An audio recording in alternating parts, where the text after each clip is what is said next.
오늘 우리에게 주시는 하나님의 말씀은 요한복음 20장 3절에서부터 8절까지 말씀입니다.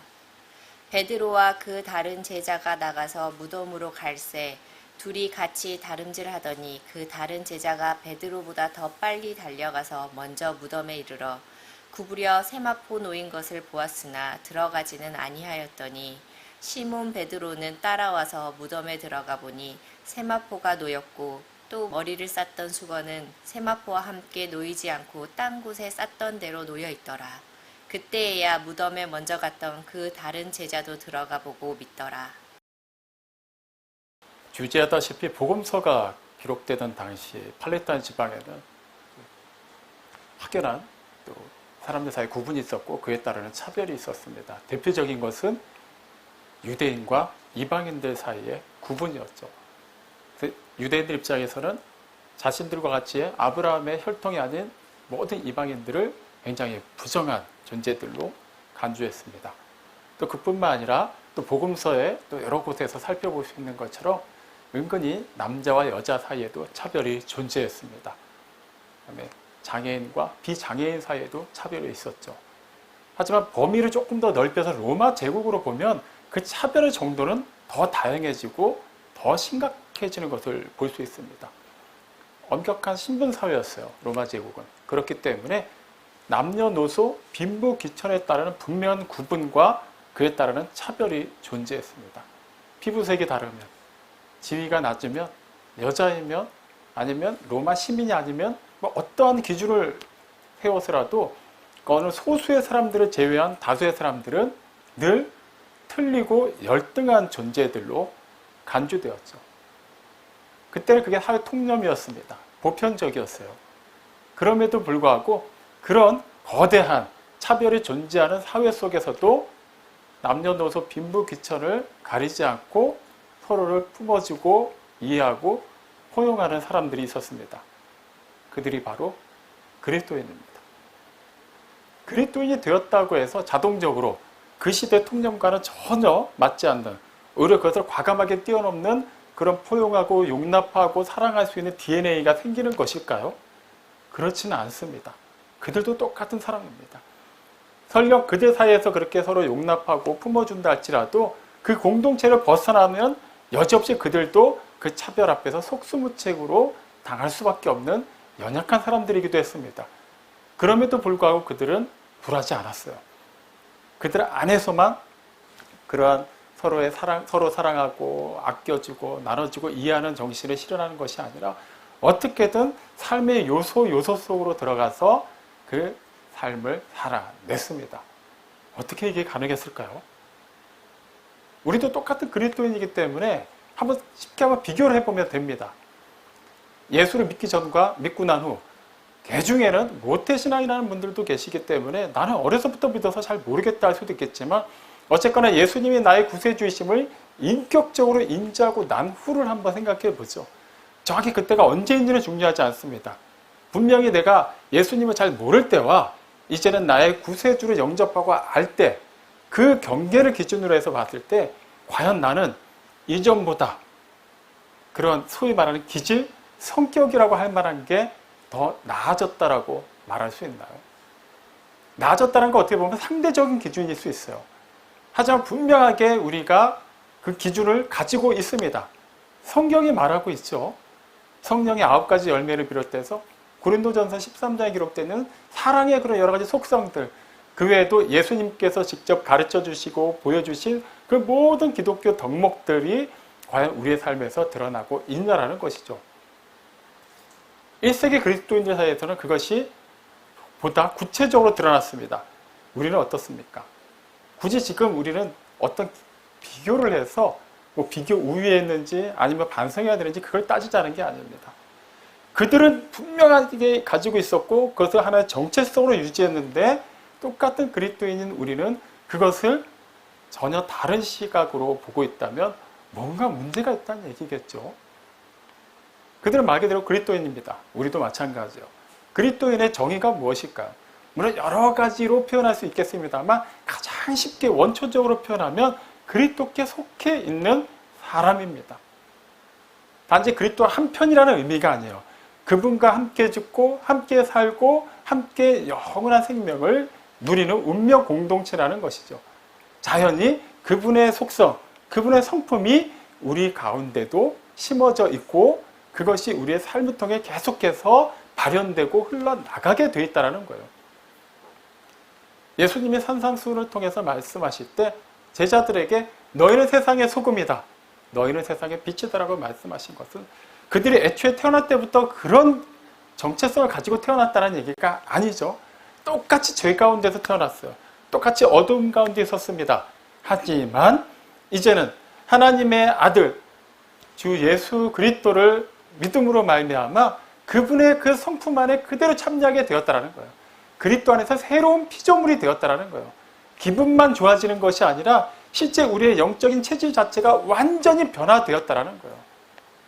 이것은 변화되지 않았지 그냥 입술로만 나는 예수님을 믿습니다라고 해서 그것이 곧 우리의 영원한 생명을 보장하는 것은 아닙니다. 영원한 생명은 곧 하나님 나라에 속했다라는 거예요. 영원하신 하나님의 나라. 전혀 아픔이 없고 그런 싸움이 없고 분쟁이 없고 나눠짐이 없는 그 영원한 평안의 나라에 속했다라는 거예요. 그러려면 당연히 그 나라의 기준에 맞는 그런 자격을 갖춰야만 하겠죠. 우리 스스로 갖춘 것이 아니죠. 하나님께서 우리로 하여금 예수님을 구세주로 믿을 수 있는 믿음도 주셨어요. 그 성령님을 보내주셔서 우리 안에 내주하심으로 말미암아 그 믿음이 그리고 그 기록된 말씀이 믿어지도록 역사하고 계시죠. 그리고 이전과는 분명히 달라졌다는 것을 우리로 하여금 계속해서 깨닫게 하십니다. 그렇기 때문에 우리는 그러한 속성을 이해하고 그리스도인이라는 정체성을 다시 한번 생각해 볼 필요가 있어요. 1세기 그리스도인들은 어떻게 그런 사회의 따가운 시선에도 불구하고 그들이 어떻게든 그렇게 하나가 되어서 똘똘 뭉친다고 한들 세상이 전혀 관심도 갖지 않는데도 불구하고 그런 자세를 견지할 수 있었던 것일까요? 그들은 말 그대로 그리스도께 속해 있다는 것을 확신하였고 그대로 살아냈기 때문입니다. 그리스도께 속했다는 것은 보다 쉽게 얘기하면 그리스도께서 하신 말씀을 그대로 받아들이는 거예요. 믿는 겁니다. 그 말씀은 단지 이해하는 것으로 끝나는 것이 아니죠. 우리에게 삶을 요구합니다. 그대로 그렇게 살았어요. 예수님이 말씀하신 대로 따랐고 예수님이 사신 그 삶의 발자취를 그대로 예수님과 마찬가지로 자기에게 주어진 십자가를 지고 따랐습니다. 그러기 위해서 자기 자신을 부인했죠. 기꺼이 그렇게 했기 때문에 그들은 순교의 현장까지도 전혀 두려움 없이 달려갈 수 있었습니다. 물론 모든 사람이 그런 건 아니었어요. 그 중에는 다시 변절한 사람들도 생기고 또 그렇게 그냥 세상과 하나님 나라에 반반씩 다리를 걸쳐놓고 그렇게 50대 50의 삶을 사는 사람들도 있었어요. 물론 50대 50은 있을 수는 없는 일입니다만 어쨌거나 완전하게 1세기경 그리스도인들이 모두 천사 같은 삶을 산 것은 아니었습니다. 하지만 그 소수의 사람들이 끝끝내 그리스도인의 삶을 살아냈기 때문에 그들을 통해서 세상에 하나님의 나라가 선포되고 퍼져나갈 수 있게 되었죠. 예수님이 직접 세상에 오셔서 보여주신 삶, 그분은 용서가 무엇인지를 직접 보여주셨죠. 겸손이 무엇이고 온유가 무엇이고 사랑이 무엇인지를 직접 알려주셨습니다. 그것을 알았을 뿐만 아니라 그분과 연합하였기 때문에 그들을 그대로 실천했어요. 에베소서 2장 14절 말씀을 참고하면 예수님께서는 그리스도께서는 자신의 몸을 바쳐서 유대인과 이방인 사이를 가로막고 있는 그 벽을 허물어버리고 하나가 되게 하셨다고 말합니다. 그들은 그 말씀을 그대로 받아들인 거예요. 최초의 그리스도인들은 당연히 유대인들이었습니다. 첫 교회는 예루살렘 교회였어요. 그렇기 때문에 그들은 어쩔 수 없는 그 선민 의식을 가지고 있어서 이방인들을 대하는 데 있어서는 여전히 예전에 유대교에 속해 있을 때와 마찬가지로 약간 터부시하는 경향들이 있었습니다. 만약에 그들이 그러한 생각을 그대로 가진 채 예수님을 믿었다면 예루살렘 교회는 결과적으로는 교회의 본래 구실을 다하지 못했을 겁니다. 예수님께서 다시 승천하시기 전에 제자들에게 분명하게 말씀하셨어요. 성령이 임하시면 너희가 권능을 받고 예루살렘과 온 유대와 사마리아와 땅끝까지 이르러 내 증인이 될 것이다. 그리고 실제 오순절날 성령님이 임하셨어요. 놀라운 일이 일어납니다. 그렇게 꽁꽁 숨어있던 제자들이 세상을 향해서 뛰쳐나갑니다. 그리고 베드로의 설교를 듣고 수많은 사람들이 회심하고 그렇게 교회가 생겨나게 되죠. 출발은 좋았어요. 그런데 여기서 또 문제가 생깁니다. 여기가 조사원이가 돼버린 거예요.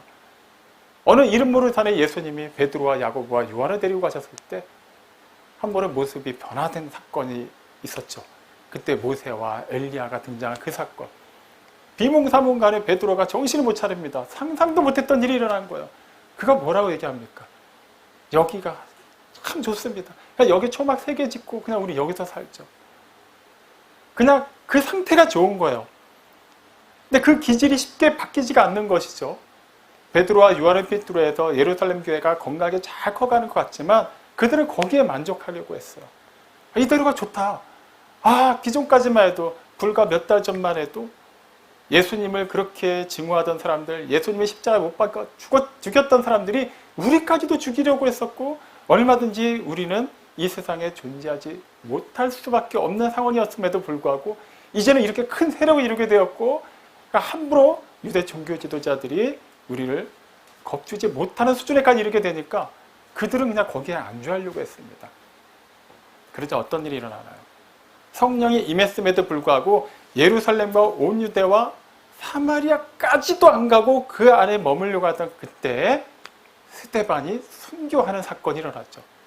그 일을 기점으로 해서 유대인들, 흔히 말하는 유대주의자들이 봉기하기 시작합니다. 난리가 났어요. 그리스도인들을 닥침대로 잡아 가두기 시작합니다. 사람들이 일단 살기 위해서 뿔뿔이 터지기 시작했습니다. 사마리아로 또 가요. 기존에는 그 혼혈 민족이 살고 있는 그 땅에 들어가는 것조차 불쾌하던 사람들이 이제 그 속으로까지 들어갑니다. 우선은 살기 위해서. 그리고 땅끝이라고 불릴 수 있는 로마 제국 내 이곳저곳으로 피하기 시작합니다. 그리고 그곳에서 또 새로운 교회들이 생겨나기 시작하죠. 예루살렘을 일단 벗어나고 나니까 생명의 위협으로부터 어느 정도는 거리를 두게 되었지만 생각지도 못했던 더 다양한 차원의 차별이 그들을 기다리고 있었어요. 하지만 그들은 그 차별 앞에서 그저 숨기 바빴고 그저 자신들의 그런 신세를 한탄하면서 겨우겨우 신앙생활하는 자들로 남지 않았습니다. 비로소 그곳에서 깨닫게 된 거예요. 실제 예수님이 말씀하신 대로 성령이 임하시고 이렇게 복음이 전파되는구나. 그 일에 우리는 부름 받았고 우리 통해서 그 일이 일어나고 있구나. 그렇다면 예수님이 기존에 하셨던 모든 말씀도 그대로 우리를 통해 이루어질 수밖에 없겠구나라는 것을 하나하나 체험하게 되고 그것을 확신을 가지고 실천할 수 있게 되었던 것이죠. 그들에겐 더 이상 노예가 노예처럼 보이지 않았어요. 피부 색깔이 다른 것, 이방인인 것, 신분에 고하가 있는 것 전혀 중요하지 않게 되었습니다. 그렇게 다양한 사람들이 교회에 모일 수 있게 된 것이죠. 그렇게 시작된 교회예요. 교회 역사가 그렇게 시작된 겁니다. 만약에 예루살렘 교회가 그냥 그 안에서만 계속해서 유대인들 중심으로 세를 확장하고 거기에 그대로 머물려고 특별히 박해도 받지 않았다면 그냥 유대교회 약간 성격만 다른 하나의 다른 종파, 종교로 끝났을지도 모릅니다. 하지만 그들이 과감하게 그 시대의 통념을 깨고 차별을 완벽하게 깨뜨리고 예수님께서 몸소 보여주신 겸손과 온유와 용서와 사랑을 실천하자 비로소 하나님 나라가 확장하게 된 것이죠. 이렇듯 교회는 누구나 다 올 수 있는 곳이었기 때문에 누구나 다 와서 하나님 나라의 복음을 들을 수 있게 된 겁니다. 그게 바로 교회예요. 포에마 우리 교회도 그런 성격에 맞춰서 생겨났고 그 성격을 그대로 유지하고 나아가야만 하는 것입니다. 교회 안에 여전히 반목이 있고 나 자신이 기준이 되어서 다른 사람들이 쉽게 판단하고 누구는 옳고 누구는 틀리고를 가지고서 계속해서 분열을 일삼는 곳이라면 그 교회는 엄밀히 말해 성경적 의미의 교회라고 말할 수 없습니다. 우리 교회는 어떤가요? 지금 우리가 답을 내자는 게 아니에요. 항상 그거에 대해서 염두에 두고 우리는 신앙생활을 할 필요가 있다는 거예요. 내가 기준점에 서려고 하진 않는지, 내가 어느 정도 위치에 서서 내려다보면서 다른 교인들이나 교회를 판단하고 있지는 않은지. 그러면 일단 무조건 교회는 다 하나가 되고 통일되기만 하면 다 좋은 것일까요? 반은 맞고 반은 틀린 거예요. 분명히 그 말이 맞으려면 교회의 구심점이 되는 예수님으로 말미암아 하나가 되어야만 합니다. 고린도전서 12장 27절이 분명히 말해요. 우리는 모두 그리스도 안에서 하나이고 우리 한 사람 한 사람 한 사람은 그 지체라고 말이죠. 그리스도 안에서 하나가 된 지체만이 한 몸을 이루고 온전한 연합 공동체가 될 수 있다는 얘기죠. 다 손일 수는 없잖아요. 다 다리일 수는 없습니다. 다 눈과 코가 될 수는 없어요. 각자 모양은 다르고 위치가 다르고 기능이 다릅니다. 하지만 각자 그렇게 다르게 생겼고 다른 일을 할지라도 그렇게 그리스도 안에서 하나가 되어서 유기적으로 움직일 때 우리는 함께 살 수 있게 되는 것이죠. 교회라는 간판은 달았는데 그리스도로 하나가 되지 않고 특정 정치색으로 하나가 된 교회도 있어요. 그냥 정당입니다. 교회라고 말할 수 없어요. 분명히 교회는 교회인데 특정한 어느 정도 소득 이상의 사람들이나 어느 정도 학력 수준 이상의 사람들 위주로 자연스럽게 모이는 교회들도 있어요. 그냥 사교 모임입니다. 누구라도 올 수 있는 교회야만 해요. 재미있는 예화입니다. 이게 실화인지 아닌지 모르겠어요. 예전에 아직 미국 내에서 흑인에 대한 차별이 심하던 때에 한 흑인 그리스도인이 교회를 새로 이사간 동네에서 교회를 등록하려고 했더니 거절을 당했다는 거예요. 알고 봤더니 그 교회는 백인들 위주로 예배드리는 곳이었다고 합니다. 그가 예배를 드리고 싶은데 들어가지 못하니까 너무 슬퍼서 밖에서 울고 있는데 어떤 사람이 물어보더래요. 지나가다가. 왜 울고 있습니까? 예수님을 예배하고 싶은데, 하나님을 예배하고 싶은데 나는 흑인이라는 이유로 이 안에 들어가지 못합니다. 그랬더니 그 사람이 얘기를 하더래요. 그러게요. 나도 이 사람들이 말로는 나를 예배한다고 하는데 나는 여길 들어가지를 못하고 있네요. 네, 예수님이셨던 거예요. 굉장히 찔림이 많은 예화죠. 그런 교회들 뭐 어딘가는 있었고 역사적으로도 있었고 어딘가는 지금도 있을 수 있습니다. 하지만 중요한 것은 우리는 어떠냐라는 거예요. 그리고 나는 어떤 심정으로 교인들을 대하고 있냐라는 것이죠. 이 부분에 대해서 우리는 항상 고민하고 스스로를 잘 살펴볼 필요가 있어요.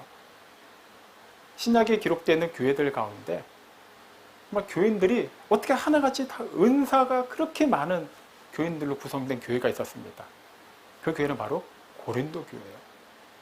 그런데 그 고린도 교회에서 어떤 일이 일반적으로 일어나고 있었죠? 계속해서 싸우는 거예요. 팔을 나눕니다. 은사에 따라서 서로의 수준을 가지고 막 판단을 해요. 맨날 싸우고 기껏 은사를 많이 받았는데 그들 안에서 해결하지 못해서 막 세상 법정으로 끌고 와서 교회 망신, 그리스도 망신을 다 시키고 있는 거예요. 그래서 바울이 그들에게 편지를 보내면서 많은 은사가 있지만 그 중에 제일 중요한 것이 사랑이다라고 말한 이유가 거기에 있는 거예요. 하나님이 곧 사랑이신데 그 사랑이신 하나님께 속한 자로서 그분의 성품을 받은 자로서 그 사랑 안에서 함께 하나가 된 자로서 어떻게 우리는 서로 반목할 수 있냐라는 거예요. 도무지 서로를 감당하지 못하기 때문에 이해를 하지 못하기 때문에 나만 옳기 때문이라는 것이죠. 그런 교회는 교회일 수가 없습니다. 우리 교회는 이제부터 하나님께서 이 세상에 존재하게 하시는 동안 이것만큼은 분명히 해야만 해요. 나 자신이 누구보다 조금 더 나은 부분이 있을 수는 있어요. 하지만 그것이 내가 옳고 그가 틀렸다는 것은 아닙니다. 반대로 내가 누구보다 조금 부족할 수 있어요. 그것이 저 사람은 절대적으로 옳고 나는 틀렸고 패배자라는 기준이 될 수는 없습니다. 하나님 안에서 우리는 다 각자 다양하고 고유한 성격을 부여받았어요. 누군가는 기도를 유창하게 할 수 있고요. 누군가는 봉사를 적극적으로 할 수 있어요. 누군가는 성도들 앞에 나서는 것을 굉장히 쉽게 할 수도 있습니다. 하지만 그 반대 입장에 서 있는 누군가도 있기 마련이죠. 너무 잘못된 것이라면 우리는 사랑으로 보듬어주되 고쳐주고 교정할 필요는 있습니다. 함께 살아야 되잖아요.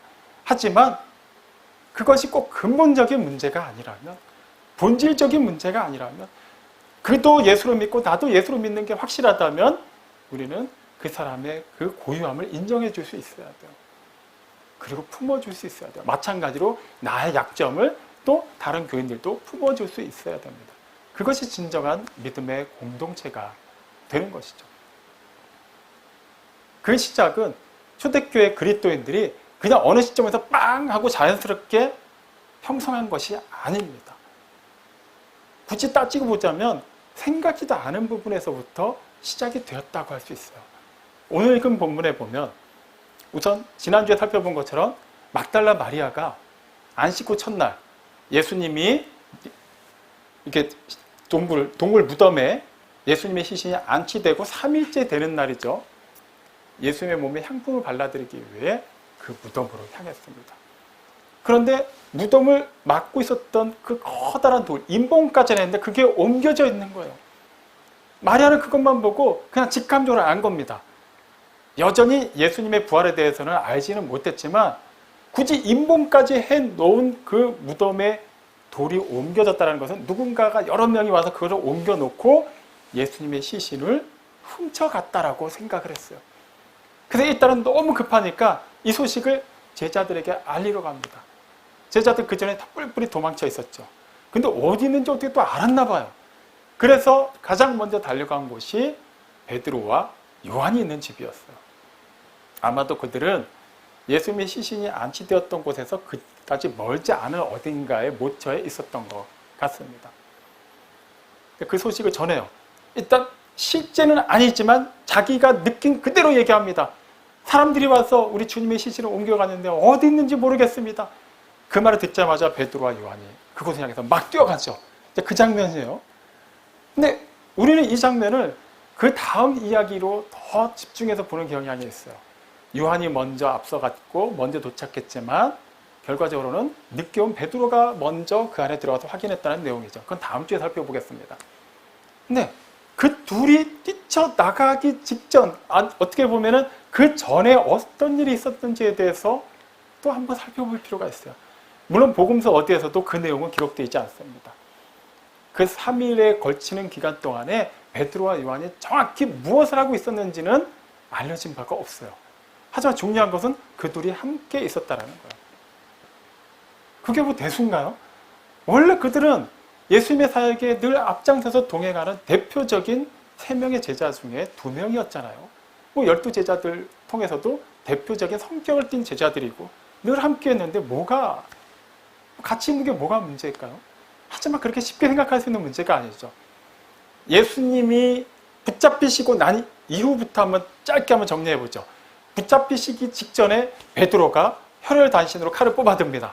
예수님을 지키려 했어요. 하지만 예수님이 말리시죠. 그리고 자진해서 잡혀가십니다. 그리고 제자들은 다 도망을 가요. 그 중에 베드로는 그래도 돌이켜서 멀리서나마 예수님을 따라갑니다. 대제사장의 집에서 예수님이 재판을 받으실 때 그 대제사장의 집 안뜰까지도 들어가 있었어요. 그리고 성경에는 정확히 이름이 기록되어 있지 않지만 또 다른 제자도 그곳에 있었죠. 대체적으로 그 제자를 이 복음서를 기록한 요한이라고 알고 있습니다. 어쨌거나 베드로는 그곳까지 이렇게 용감하게 따라갔어요. 하지만 결정적인 순간에 예수님을 모른다고 3번이나 부인합니다. 그리고 나서 예수님과 눈이 마주치고 너무나도 죄송하고 미안하고 죄스러운 마음에 그곳을 벗어나 통곡하죠. 그리고 베드로에 관한 이야기는 싹 사라집니다. 그 다음에 예수님이 재판을 받으시는 과정, 또 십자가에 못 박히시기까지 모든 과정, 돌아가신 그 내용까지도 베드로의 내용을 찾아볼 수 없어요. 하지만 요한은 간간히 등장하죠. 예수님이 십자가에 못 박히시는 현장에 따라갔어요. 그 자리를 지키고 있었죠. 그리고 예수님의 유언을 받들어서 분명히 그날부터, 예수님이 돌아가신 그날부터 예수님의 어머니 마리아를 요한은 자신의 집으로 데려와 모셨을 겁니다. 여기까지만 보면 베드로는 처절한 실패자예요.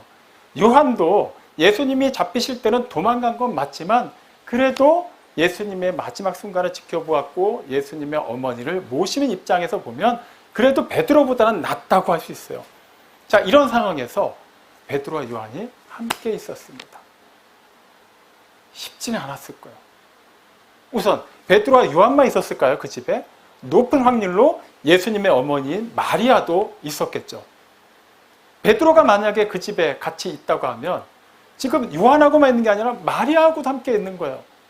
자기가 예수님을 위해서는 목숨까지도 바치겠다고 했던 그 과거가 있는데 불과 몇 시간도 안 돼서 예수님을 모른다고 부정했어요. 심지어 세 번째 부인할 때는 저주까지 했어요.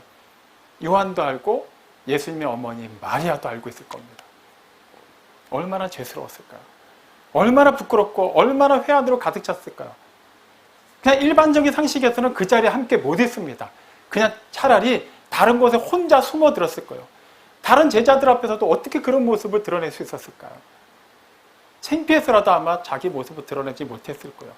그런데 어떻게 된 영문인지 같이 있었어요.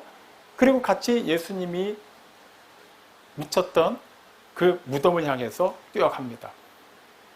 어디서 어떻게 둘이 만나서 그곳까지 가게 되었는지는 알 수 없습니다만 한 가지는 확실해요. 베드로가 요한에게 나 좀 받아줘라라고 얘기했다 할지라도 요한이 받아들이지 않았다면 베드로는 요한과 함께하지 못했을 거예요. 만약에 요한이 어떻게 예수님을 3번이나 모른다고 부인할 수 있는가? 그래도 당신은 우리 가운데서 수제자로 꼽히는 사람이었는데 어떻게 그렇게 세상 사람들 앞에서 뻔뻔하게 예수님을 부정할 수 있는가? 예수님이 십자가에 달려서 그렇게 고통 가운데 신음하실 때 당신은 어디가 있었는가? 만약에 그렇게 따지고 든다면, 그렇게 베드로를 용서하지 못하고 받아들이지 못했다면 베드로는 결코 그곳에 있지 못했을 겁니다. 그 심지어 지금 이 자리에는 예수님의 어머니 마리아가 계시는데 어떻게 그분 앞에서 당신이 고개를 들고 서 있을 수 있단 말인가? 그렇게 따졌다면 절대로 잊지 못했을 거예요. 무슨 말입니까? 요한이 그를 용서했다라는 거예요. 받아줬다라는 거예요. 그의 그런 연약한 부분을 품어주었다는 얘기입니다. 그렇기 때문에 베드로는 그 자리에 함께 있을 수 있었어요. 정확히 그 기간 동안에 그들이 무슨 얘기를 나누는지는 알 수 없습니다만 많이 슬퍼했겠죠. 예수님의 죽으심에 대해서. 여전히 그들은 예수님의 부활에 대해서 여러 차례 말씀을 들었음에도 불구하고 완전히 확신을 갖거나 믿지 못한 상태였기 때문에 굉장히 가슴 아파하며 지내고 있었을 겁니다. 하지만 사랑의 사도로 불리는 요한은 예수님께서 주신 그 말씀, 내가 너희를 사랑한 것 같이 너희도 서로 사랑하라는 요한복음 14장 34절 말씀을 떠올렸겠죠. 아마 그 말씀을 계속해서 베드로에게 또 연상시켰을 수도 있어요. 아니면 그저 묵묵히 그를 위해서 함께 기도했을 수도 있습니다. 무엇이 되었든 요한은 그를 받아주었어요. 그리고 나서 이제 그 둘이 무덤을 향해서 뛰어갑니다. 자세한 얘기는 다음 주에 살펴보겠습니다만 분명히 그 무덤의 위치를 알고 있는 요한이 먼저 갈 수밖에 없었고 나이로도 대체로 베드로가 훨씬 더 많다라고 알려져 있어요. 더 젊은 요한이 앞서 갈 수밖에 없었어요. 근데 막상 그는 거기에 도착해서 무덤 안으로 들어가지 않습니다. 고개만 살짝 숙여서, 이미 말씀드렸죠? 그 당시 팔레스타인 지방의 무덤들은 우리가 생각하는 것처럼 땅을 파는 수직으로 파내리는 무덤이 아니라 바위를 동굴 형태로 깎아서 만든 무덤이었어요. 그렇기 때문에 이렇게 고개를 기울여 보면은 어느 정도 안이 보였던 것이죠. 실제 그 안에 시신이 보이지 않고 예수님의 시신에 샀던 세마포가 놓여져 있는 것만 보고 그냥 거기에 그대로 서 있었어요. 뒤늦게 온 베드로는 오자마자 들어가서 확인합니다. 만약에 지금까지 내용만 보면 전적으로 요한만 뭔가 베드로를 용납한 것 같지만 베드로가 거기서 그래도 뭐 어느 정도 회복이 됐기 때문에 예수님의 무덤까지 뛰어갔어요. 근데 베드로가 왔는데 보니까 요한이 이렇게만 보고 안 들어가고 있는 거예요. 만약에 그 상황에서 베드로가 아니 먼저 왔는데 들어가서 확인도 안 하고 뭐 하는 거야? 이렇게 만약에 혼을 내거나, 아니 명색이 자네도 예수님의 제자인데 예수님의 시신이 정말 누가 훔쳐갔는지 훼손했는지도 확인하지 않고 여기서 이렇게 우유부단하게 이렇게 겁쟁이처럼 뭐 하고 있는 것인가라고 따졌다면 요한은 더 움츠러들었을 거예요. 근데 베드로는 아무 말도 하지 않았어요. 그냥 들어갑니다. 그리고 오늘 읽은 8절에 보면 뭐라 기록되어 있나요? 그제서야 그 다른 제자도 베드로를 보고 그 안으로 들어가요. 그리고 믿었다라고 기록되어 있어요. 베드로 또한 요한을 용납한 거예요. 요한의 그런 신중한 성격을 우유부단함으로 막 이렇게 낮춰서 비난하지 않았어요. 그 역시 요한의 그런 약점을 그대로 받아준 겁니다. 그렇게 서로 상호 간에 약점을 받아주고 품어주고 그렇게 연합한 결과적으로 그들은 어떻게 되나요? 예수님의 부활하신 모습을 직접 본 것은 물론이고 후에 사도행전을 볼 때 초대교회가 생겨나고 그 복음이 퍼져나가는데 지대한 역할을 하게 됩니다. 둘이 아름답게 연합을 하죠. 그렇게 교회가 시작이 되었어요. 교회는 그렇게 다른 사람들이 두 사람이서 그렇게 연합한 거기서부터 시작해서 여러 사람들이 들어왔지만 그만큼 여러 다양성이 들어왔지만 그렇게 삐그덕대거나 충돌하지 않고 아름답게 그 퍼즐 조각들이 맞춰가듯이 하나의 작품을 만들어 간 것입니다. 그렇게 교회의 역사는 오늘날까지 이렇게 되었습니다. 에베소서 4장 2절은 우리 믿음의 공동체, 우리 교회 공동체의 일치를 위해서 필요한 4가지 덕목을 말해요. 이미 앞서 설교를 통해 여러 번 말씀드린 것입니다. 겸손과 온유와 오래 참음과 사랑이요. 예수님이 이미 그걸 다 보여주셨죠. 근본 하나님이신데도 불구하고 종의 형태를 취하시고 우리를 섬기기 위해 똑같은 인간의 몸으로 이 세상에 오셨어요. 겸손의 표본입니다. 남을 존중히 여기고 자신을 내세우지 않는 모습이에요. 온유? 그저 그냥 화내지 않고 허허 웃는 게 온유가 아니에요. 성경이 말하는 온유는 자신 안에 분명한 강함이 있음에도 불구하고 자신이 그것을 절제하고 조절해서 남으로 하여금 자신의 그 강함 때문에 어려워하거나 상처받지 않도록 부드럽게 대하는 마음을 말하는 거예요. 우리는 마치 겸손을 나는 뭐 하지 못합니다. 하기 싫은 것을 그렇게 애써 둘러서 표현할 때나 쓰는데 그건 겸손이 아니라 기만이죠. 진짜 성경이 말하는 겸손은 나는 분명히 그럴 힘이 있는데도 힘을 써야 될 때가 있고 써지 않아야 될 때가 있을 때 그것을 잘 조절해서 어떤 식으로 사용하든지 간에 함께하는 그 공동체 안에 해악을 끼치지 않고 유익을 끼치는 능력을 말합니다. 오래 참음, 쉽게 말하면 용서하는 거예요. 예수님이 그냥 그걸 보여주셨죠. 애초에 예수님이 용서하지 않으셨다면, 오래 참지 않으셨다면 세상에 내려오실 일이 없어요. 그냥 우리는 심판받고 끝나는 겁니다. 그리고 이 모든 것은 결과적으로 무엇을 통해서 성취되었고 무엇으로 시작이 되었나요? 그 시작과 끝, 그 전부는 사랑인 것이죠. 하나님이 세상을 이처럼 사랑하셔서 아들을 주신 거예요. 그 이유 하나입니다. 왜요? 내가 뭐 잘한 게 있어서? 잘한 거 없습니다. 그냥 하나님이 우리를 사랑하셨기 때문이에요. 그대로 우리가 죄 가운데 멸망하는 걸 도무지 보실 수 없어서 자신의 모든 것을 내어주시면서까지 그렇게 겸손하시고 온유한 모습으로 이 세상에 오셔서 우리를 용서하시고 사랑으로 품어주셨어요. 그 은혜 안에서 교회가 생겨났고 그 은혜 안에서 우리는 그리스도인이 된 것입니다. 사랑하는 성도 여러분, 우리가 그리스도인이 되었다는 것은 단지 내가 구원받고 천국에 간다는 것으로만 끝나는 것이 아닙니다. 그리스도께 속한 자로서 그분의 성품을 그대로 우리의 삶을 통해서 녹여내고 살아낼 수 있다는 거예요. 내가 그렇게 했더니 그리스도인이 되었다가 아니라 그렇게 할 수 있는 그리스도인이 되었기 때문에 우리가 그렇게 할 수 있는 그리스도인이 되도록 하나님께서 강권적으로 그렇게 모든 것을 주관하시고 인도하셨기 때문에 우리는 우리가 하는 것이 아니라 우리가 그 말씀을 따라서 하고자 한다면 하나님께서 그렇게 하신다는 거예요. 어제 아침에 살펴본 것처럼 잠언 4장 6절은 지혜를 사랑하라. 그가 너희를 지킬 것이다 라고 말하죠. 지혜가 뭔데? 그 추상 명사가 어떻게 우리를 지킬 수 있을까요? 고린도전서 1장 24절에 답이 나와 있습니다. 그리스도는 하나님의 지혜시다. 네, 우리가 그리스도를 사랑하면 그분의 말씀을 사랑하고 그 말씀을 따라 살기만 하면 우리에게 말씀하신 그리스도께서 우리를 통해 역사하신다는 거예요. 세상은 겸손하고 온유하고 오래 참고 사랑하며 살면 호구가 된다고 얘기를 합니다. 하지만 성경은 그렇게 말하지 않아요. 그럼에도 불구하고 그렇게 해야만 한다는 거예요. 왜 그렇죠? 그렇게 해야만 교회가 일치가 되기 때문에? 아니에요. 이미 우리는 일치되었기 때문에 그리스도 안에서 각 사람이 지체가 되어서 한 몸이 이뤘기 때문에 그것을 힘써 지키기 위해서 우리에게 주어진 그 특권을 활용하는 겁니다. 이것은 막연한 의무요 수고가 아니에요. 우리에게 주어진 특권이라는 거예요. 에베소서 4장 2절 말씀이 주어지기 전에 1절에 뭐라고 나와 있는지 하면 하나님께 부름받은 자답게 합당하게 행하라라고 말해야 합니다. 그게 무엇일까요? 네, 이미 일치되었고 하나가 되었으니까 그 하나 된 그 안에서 나에게 주어진 바, 그 사명, 그 특권을 감당하고 활용하라는 거예요. 손해보라는 얘기가 아닙니다. 예수님을 따라서 사시라는 거예요. 더 겸손해지십시오. 더 온유해지십시오. 더 용서하십시오. 사랑하십시오. 그것이 우리를 향하신 하나님의 뜻입니다.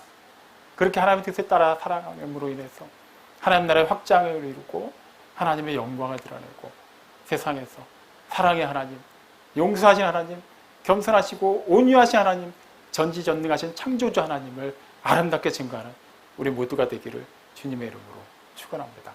아멘.